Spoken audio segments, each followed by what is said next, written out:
Hi friends, చూసారా ఇన్ని మసాలాలు వేసి ఎంత కష్టపడి మా హస్బెండ్ కోసం అంటే ప్రేమగా నేను చికెన్ పికిల్ చేస్తేమంటే మా హస్బెండ్ ఏమంటే అత్తకంటే ఎక్కువ దెప్పుతున్నారు.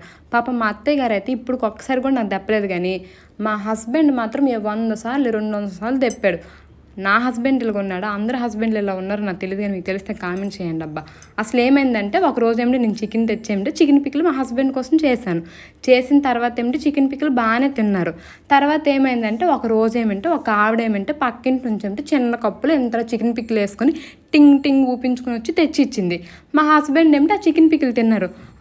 ఇది చికెన్ పికిల్ అంటే, నువ్వు చేసిన అసలు చికెన్ పికిలే కాదు, ఇలా చెయ్యాలి, ఒకసారి ఆమె దగ్గరికి వెళ్ళి ఎలా చేయాలి చికెన్ పికిల్ కొనుక్కొని మళ్ళీ చెయ్యి అన్నారు. నాకైతే కాలింది, ఎందుకంటే నేను రోజు వంటలు చేస్తున్నాను కదా. మా హస్బెండ్ ఏమిటి ఆ వంటలు తిని తిని బోరు కొట్టింది పాపము. పక్కింటి పుల్లకూర అయితే అప్పుడప్పుడు దొరుకుతుంది, ప్రతిరోజు ఇవ్వరు కదా వాళ్ళు. అందుకే ఆ పక్కింటి పుల్లకూర అంటే అంత రుచి. అందుకే నేనైతే ఒక డిసైడ్ అయిపోయాను, ఇక నుంచి అయితే వారానికి 3 సార్లు నేను వంట చేస్తే 4 సార్లు మా హస్బెండ్ ఏమితో వంట చేయాలి.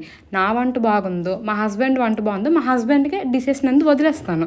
నేను చేసిన తప్ప చెప్పండి కామెంట్స్లో ఫ్రెండ్స్. నేనైతే ఇలా ఫిక్స్ అయిపోయాను, నేను చేసే వంటలకు దెప్పడము పక్కింటి పుల్లకూరకి పొగడడం ఎందుకు చెప్పండి. అందుకే ఇక నుంచి నేను వంటలు అయితే చెయ్యను. సరే బాయ్.